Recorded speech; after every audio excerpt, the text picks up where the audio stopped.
So hello guys, कैसे हैं आप सभी दोस्तों। आप लोगों के एग्ज़ाम्स अब नज़दीक चल रहे हैं। प्रिपरेशन आप लोगों की और बेहतर तरह से चल रही होंगी, लेकिन ऐसे में बहुत सारे बच्चे परेशान भी होंगे इस बात को लेकर के कि लगातार इंग्लिश पढ़ रहे हैं, लेकिन इंग्लिश में फिर भी कोई इम्प्रूवमेंट नहीं आ रहा है। खासकर उन बच्चों के लिए ये चिंता का विषय है जिनमें आपका अंग्रेजी का एक हाई लेवल रहना है, हाई वेटेज रहना है। जैसे कि आपका स्टेनो हो गया 100 मार्क्स का, सीपीओ हो गया है 250 मार्क्स का, सीजीएल हो गया है 250 मार्क्स का। तो इन एग्ज़ाम्स में आपका इंग्लिश का एक बहुत बड़ा रोल रहना है। अब अगर अंग्रेजी में ही मार्क्स हमारे नहीं आएंगे तो फिर काम कैसे होगा, क्योंकि इंग्लिश इसमें मेन सब्जेक्ट रहता है बच्चों। 200 मार्क्स के पेपर में आपका 100 मार्क्स का अगर इंग्लिश हो तो फिर चिंता का विषय है। पढ़ने के बाद भी अगर मार्क्स नहीं बढ़ रहे हैं तो कहीं ना कहीं मिस्टेक हो रही है, उस मिस्टेक को पकड़ना है और सुधारना ही होगा। तो दोस्तों, कहाँ मिस्टेक हो रही है और क्या गलती कर रहे हैं, जरा उन पर ध्यान दीजिएगा। क्या ये गलतियां आप भी दोहरा रहे हैं, जरा समझिएगा ध्यान से। गलतियां क्या दोहरा रहे हैं बच्चों आप लोग। ये गलतियां आपसे हुई है क्या? पहली गलती, क्या आप लोगों को ग्रामर तो कर रहे हैं लेकिन ग्रामर की चैप्टर वाइज प्रैक्टिस नहीं कर रहे हैं। चैप्टर वाइज अगर प्रैक्टिस नहीं कर रहे हैं तो ये गलती आपसे बहुत बड़ी हो रही है। और प्रैक्टिस कर भी रहे हैं तो बहुत कम क्वेश्चन ही कर रहे हैं, या फिर कर भी रहे हैं तो सिर्फ उसी बुक से कर रहे हैं जिस बुक से आपने ग्रामर पढ़ा है, या फिर उसी टीचर के एक ही नोट से कर रहे हैं जिससे आपने ग्रामर पढ़ा है। यस, अगर आपने ग्रामर को फंडामेंटल सारा कर लिया कंप्लीट, अब आप प्रैक्टिस कीजिएगा कहीं 50 जगह से, जहां से भी क्वेश्चन मिल जाए आपको उस टॉपिक के क्वेश्चन को सोल्व करने की कोशिश क्या करें, जिससे कि आपको पता चले कि रूल्स भी अप्लाई करना आप सीख गए या फिर नहीं। दूसरी गलती बच्चों जो आप लोग कर रहे हैं वो कर रहे हैं आप लोग वोकैबुलरी। क्या आपका वोकैबुलरी अभी तक स्ट्रॉन्ग है या नहीं बच्चों? कितना वोकैबुलरी आपको लर्न हो चुका है? वोकैबुलरी को याद करने का आप क्या तरीका अपना रहे हैं? किस तरह से आप इसको याद कर रहे हैं? क्या रूल्स, क्या रेगुलेशंस आप लोग फॉलो कर रहे हैं जिससे कि वोकैबुलरी आपने एक बार याद करी वो आपको याद ही रह जाए, कभी आप लोग ना भूलें। एक बहुत बड़ी गलती, आपका रीडिंग पोर्शन कैसा है, यानी कि आपकी रीडिंग पोर्शन से मतलब बच्चों आपका क्लोज टेस्ट पैसेज जो आपको बहुत बड़े मार्क्स देगा।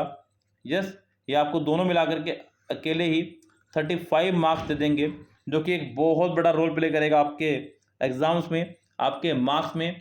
तो ये एक बहुत बड़ी गलती बच्चे करते हैं, बड़े टॉपिक्स को छोड़ते हुए चलते हैं, या फिर सोचते हैं कि इनको बाद में करेंगे, एग्जाम से 15 दिन पहले, या एग्जाम से 10 दिन पहले, या एग्जाम से 1 महीना पहले।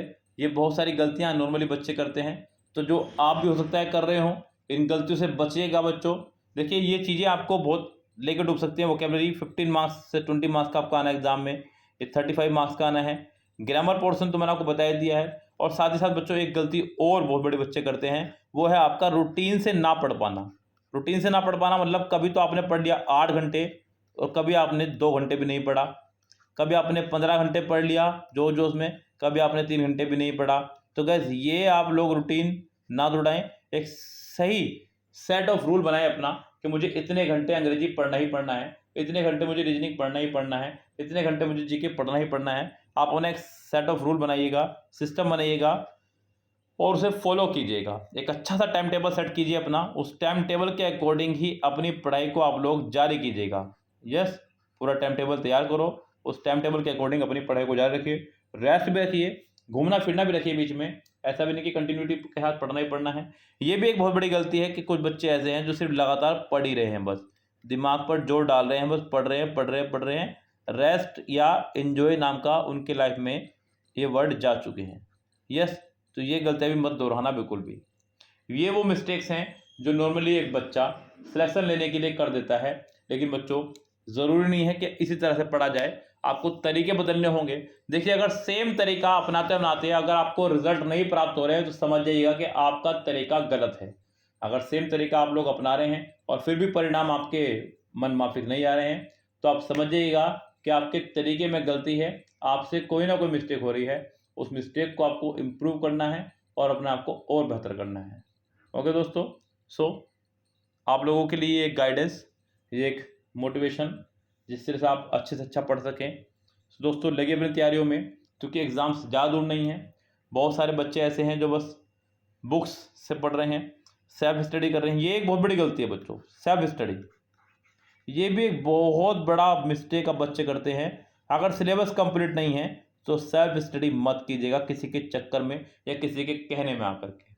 तब भी बच्चों आपको कोई इंप्रूवमेंट देखने को नहीं मिलेगा, क्योंकि सेल्फ स्टडी के अंदर बच्चा सिर्फ और सिर्फ रट्टा मार सकता है, समझने की चीज़ें क्लियर नहीं कर सकता है। समझने की चीज़ें समझने से ही क्लियर होंगी, रट्टा मारने से वो चीज़ें आपकी क्लियर नहीं होंगी, तो आपके अंदर इंप्रूवमेंट आएगा ही नहीं। ऐसा नहीं कि बिल्कुल इंप्रूवमेंट नहीं आएगा, आएगा, लेकिन वो इंप्रूवमेंट आपका बहुत स्लो मोशन में आएगा। वो स्लो मोशन का समय आपके पास नहीं है। मुश्किल से 90 दिन 100 दिन बाद आपके एग्ज़ाम हो जाने हैं, स्टेनो, सीपीओ, सीजीएल, सीएचएसएल। तो बच्चों जितनी स्पीड से आपके एग्ज़ाम होने हैं उतनी ही स्पीड से आपको पढ़ना भी होगा। यस, तो आप लोग हमारे बैचेस ज्वाइन कर सकते हैं, जिसमें हम लोगों ने कंप्लीट किरण 16,000 सोल्व करा दिया है, कंप्लीट किरण रीजनिंग 11,000 सोल्व करा दिया है, कंप्लीट एमबी सभी वर्जन मेरे पास अवेलेबल हैं, कंप्लीट ग्रामर हमने पढ़ाया है, और केवल ग्रामर नहीं पढ़ाया है, ग्रामर को कंप्लीट करने के बाद में उसको प्रैक्टिस जो है 5 बुक से कराया है, जिसमें आपका perfect, mirror, SP Bakshi, KD Campus, Christopher फोर्निसर की बुक, ये सब कुछ अवेलेबल है। सो आप लोग चाहें तो इनमें से कोई सा भी पेड कोर्स हमारा ज्वाइन करके अपनी स्टडी को और बेहतर कर सकते हैं। ये सभी आपके टारगेट एग्जाम्स को लेकर बनाए गए हैं। जिस एग्जाम की आपको तैयारी करनी है बच्चों, उसी एग्जाम्स को हम लोग टारगेट करके आपको तैयारी कराते हैं बच्चों। अगर आपका टारगेट स्टेनो एग्जाम है तो हम लोग स्टेनो को ही टारगेट रखते हुए तैयारी कराएंगे सीधा आपको। अगर आपका टारगेट सीजीएल एग्जाम है तो हम सिर्फ सीजीएल को टारगेट रखते हुए आपकी तैयारी कराएंगे। अगर आपका टारगेट सीपीओ है तो हम लोग सिर्फ सीपीओ के लेवल पर आपको ले जाकर तैयारी कराएंगे बच्चों। यस, तो अपना लेवल को इम्प्रूव कीजिएगा और बेहतर तरह से तैयारी कीजिएगा। ओके दोस्तों, तो फिलहाल चलते हैं, मिलते हैं आपसे अगली वीडियो के साथ में। तब तक के लिए bye bye, have a nice day.